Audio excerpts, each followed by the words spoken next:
बेटे अभी इससे पहले के लेक्चर में हम लोगों ने ट्रायंगल की बेसिक डेफिनेशंस और उनका क्लासिफिकेशन पढ़ा था। मैं आपको वो लेक्चर थोड़ा सा रिकॉल करा दूँ कि ट्रायंगल वो शेप होता है जिसमें 3 साइड्स और 3 एंगल होते हैं। हम लोगों ने ट्रायंगल का क्लासिफिकेशन 2 बेसिस पे किया था, एक एंगल के बेसिस पे और एक साइड के बेसिस पे। एंगल के बेसिस पे हम लोगों के ट्रायंगल 3 टाइप के होते थे बेटे। पहला होता था कौन सा एंगल हम लोगों का, एक्यूट ट्रायंगल, जिसमें सारे एंगल की वैल्यू 90 डिग्री से कम होती थी। दूसरा ट्रायंगल बेटा मेरा होता था राइट एंगल ट्रायंगल, जिसमें एक एंगल 90 डिग्री का होता था, बाकी दोनों एंगल 90 से कम होते थे। तीसरा ट्रायंगल बेटा मेरा ऑब्ट्यूज ट्रायंगल होता था, जिसे हम लोग अधिक कोण त्रिभुज कहते थे, जिसमें एक कोण का मान 180 से अधिक होता था, परंतु जो 2 बचे कोण थे वो अलग अलग 90 डिग्री से कम होते थे। अब जब हम लोग साइड से के अकॉर्डिंग क्लासिफिकेशन कर रहे थे तो उसमें हम लोग ने 3 प्रकार के त्रिभुज जाने थे। पहला त्रिभुज था बेटा हम लोग का कौन सा, स्केलेन ट्रायंगल या विषम बाहु त्रिभुज, जिसमें त्रिभुज की तीनों भुजाएं क्या होती थी, अलग अलग होती थी या बराबर नहीं होती थी। दूसरा ट्रायंगल था बेटा हम लोग का आइसोसेलेस ट्रायंगल, जिसमें 2 भुजाएं बराबर होती थी, 2 साइड बराबर होती थी और एक साइड अनइक्वल होती थी बाकी 2 साइडों के। इसको हिंदी में हम लोग ने समद्विबाहु त्रिभुज बोला था। तीसरा और लास्ट ट्रायंगल था साइड के बेसिस पे बेटा इक्विलैटरल ट्रायंगल या समबाहु त्रिभुज, जिसके अकॉर्डिंग सारी साइड की वैल्यू या सारी साइड की लेंथ इक्वल होगी।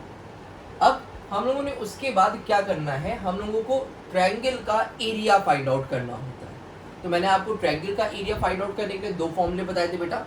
एक केवल राइट एंगल ट्रायंगल के लिए यूज होता था, जिसका फॉर्मूला क्या था बेटा, हाफ बेस इनटू हाइट, मतलब आधार गुणे ऊंचाई।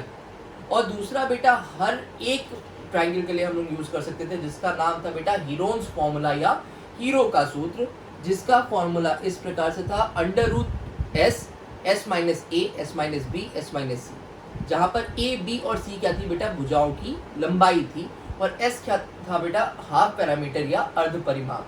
s की वैल्यू हम लोग कैसे निकालते थे बेटा, a plus B plus C divided by 2। अब यहाँ पे मेरे पास देखिए सामने एक ट्रायंगल है जो मुझे क्लियरली दिख रहा है कि समकोण त्रिभुज है।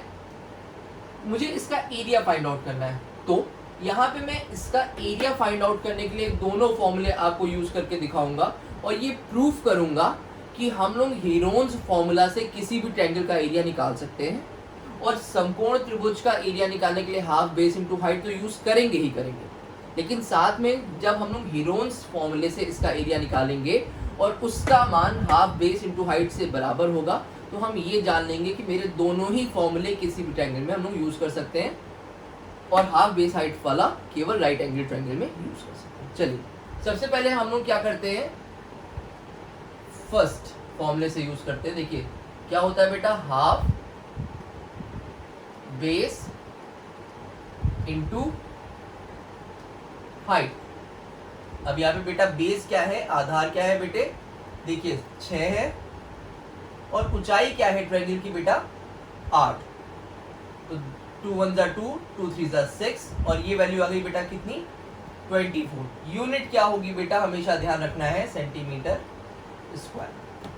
अब हम लोग नेक्स्ट क्या करेंगे, हीरोन्स फॉर्मूला से क्या करेंगे, अपनी ट्रायंगल का एरिया निकालेंगे। हीरोन्स फॉर्मूला से क्या करेंगे बेटा, हम लोग ट्रायंगल का एरिया निकालेंगे। देखिए फॉर्मूला रिकॉल करते हैं बेटा कि area of triangle will always equal to s minus a, s minus b और बेटा s माइनस c। यहाँ पे बेटे a की वैल्यू क्या है, ये a है साइड, आप कोई भी साइड ले लो, मैंने ले लिया a बराबर 6 सेंटीमीटर, b बराबर बेटा 8 सेंटीमीटर और c बराबर बेटा 10 सेंटीमीटर। s की वैल्यू मैं कैसे निकालता था बेटा, मुझे याद है a plus b plus c divided by 2। अब यहाँ पे बेटा देखिए a की वैल्यू कितनी है, 6, b 8 और c 10, सबको मैंने एडिशन में लिख दिया, डिवाइडेड बाय 2 कर दिया, तो आएगा 6 8 14 और 10 24 डिवाइडेड बाय 2, मतलब ये वैल्यू आएगी 12 सेंटीमीटर। और पैरामीटर क्या होती है, चाहे पेरीमीटर हो चाहे हाफ पेरीमीटर हो, उसकी यूनिट हमेशा सेंटीमीटर, मीटर, किलोमीटर इस टाइप से हो। चलिए अब मेरे पास देखिए s का मान भी है, a b c का भी मान है, तो मैं क्या करूंगा, इन सारी वैल्यूज को लिख रहा हूं मैं यहाँ पे, देखिए पुट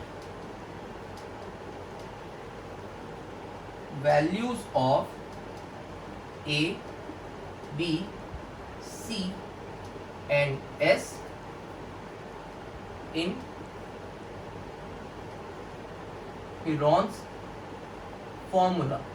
मैंने आपसे कहा कि जब मेरे पास a b c और s तीनों का मान है तो मैं इसको कहां पे रखूंगा, हीरोन्स फॉर्मूला में रखूंगा या हीरो के सूत्र में रखूंगा। ये बात क्लियर है। चलिए आगे बढ़ते हैं।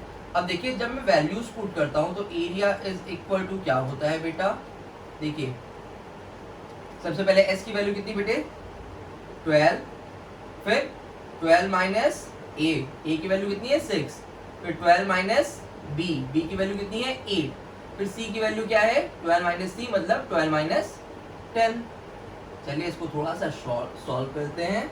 ये वैल्यू आ जाएगी 12 वैसे ही लिखी रहेगी, 12 माइनस 6, 12 माइनस 8 4, फिर 12 माइनस 10 2। अब देखिए इतनी वैल्यू आई मेरी किसके अंदर, स्क्वायर रूट के अंदर। अब मैं जानता हूं कि देखिए इसको हम लोग को मल्टीप्लाई नहीं करना है, हम लोग को स्मार्ट वर्क करना है। यहाँ पे हमको लेबर वर्क नहीं करना है कि मैं सबको मल्टीप्लाई करूँ।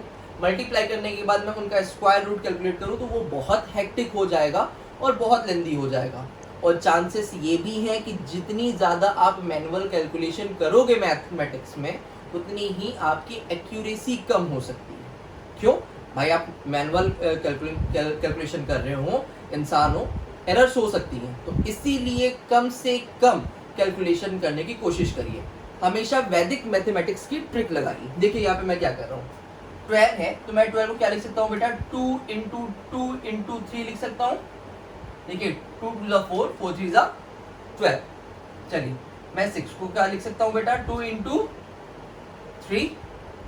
बेटा 4 को क्या लिख सकता हूँ मैं 2 इंटू 2, और 2 को क्या लिख सकता हूँ बेटा केवल 2। अब देखिए ये दो और ये दो मिलके क्या बना देंगे 2 स्क्वायर, फिर ये 3 और ये 3 मिलके क्या बना देंगे 3 स्क्वायर, फिर ये 2 मिलके बना देंगे 2 स्क्वायर, एट लास्ट ये दोनों 2 मिलके क्या बना देंगे 2 स्क्वायर। ये सब क्या है बेटे अंडर रूट में है। अब मुझे पता है यदि अंडर रूट और स्क्वायर एक साथ आ जाते हैं तो अंडर रूट और स्क्वायर दोनों खत्म हो जाते हैं। कारण क्या है, मुझे पता होता है कि अंडर रूट का मतलब होता है किसी भी चीज की पावर 1/2। तो जब अंडर रूट के अंदर 2 का स्क्वायर है तो ये क्या हो जाएगा, देखिए 2 की पावर स्क्वायर है इंटू अंडर रूट 1/2, तो 2 से 2 कैंसिल आउट, 1 आ जाएगा।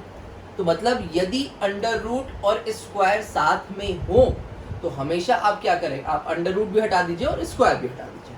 हमेशा के लिए ये चीज ध्यान रखिएगा, यदि अंडर रूट के साथ बेटा आपका स्क्वायर आ रहा है तो जितने टर्म के साथ आपका स्क्वायर है आप सबको रिमूव कर दो और साथ में उस टर्म को अंडर रूट से बाहर ले आओ। यही सेम चीज हम लोग क्यूब रूट में भी करते हैं कि यदि क्यूब रूट के अंदर कोई वैल्यू लिखी हुई है और उसकी पावर 3 है तो बेटा आप पावर हटाओ और उस टर्म को क्यूब रूट से बाहर ले आओ।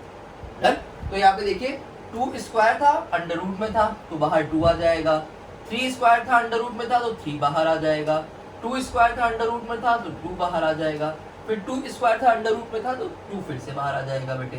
ये क्या हो जाएगा 2 3 ज़ा 6, 2 ज़ा 12, 2 ज़ा 24 सेंटीमीटर स्क्वायर। अच्छा देखिए यही आंसर तो मेरा हाफ बेस इंटू हाइट से निकला था। तो मैंने आपसे क्या कहा था, जब मैं आपको ट्रायंगल के बेसिक कॉन्सेप्ट्स पढ़ा रहा था तो मैंने आपसे उसी समय कहा था कि बेटे हाफ बेस इनटू हाइट हम राइट एंगल ट्रायंगल पे तो लगा सकते हैं लेकिन और किसी टाइप के एंगल में नहीं लगाएंगे, जबकि हीरोन्स फॉर्मूला ओवरऑल कोई भी ट्रायंगल आपको गिवन हो आप सब में लगाओ, आपकी वैल्यू हमेशा एक्यूरेट आएगी और रिजल्ट 100% करेक्ट होगा। हीरोन्स फॉर्मूला लगाने के लिए हम लोग करते क्या है, सबसे पहले साइड लिख लेंगे, a बराबर कुछ, b बराबर कुछ, c बराबर कुछ, 3 साइड्स गिवन होंगी, आप किसी को भी a b c नाम दे दीजिए। फिर आप s की वैल्यू निकालिए कैसे, a + b + c/2 उसके बाद फॉर्मूला हम लोग का होता है under root S, S minus A, S minus B, S minus C. आप उसमें वैल्यूज पुट करिए और वैल्यूज पुट करने के बाद कैलकुलेशन करके आंसर। सो होपिंग आपको ये ट्रायंगल का एरिया फाइंड आउट करने का फॉर्मूला और उसका न्यूमेरिकल समझ में आया होगा। नेक्स्ट वीडियो में जल्दी ही मिलते हैं दूसरे कॉन्सेप्ट के साथ, बट प्लीज प्लीज प्लीज हमारी वीडियो को ज़्यादा से ज़्यादा शेयर कीजिए और चैनल को सब्सक्राइब कीजिए, हमें आपकी हेल्प की ज़रूरत है। Thank you so much.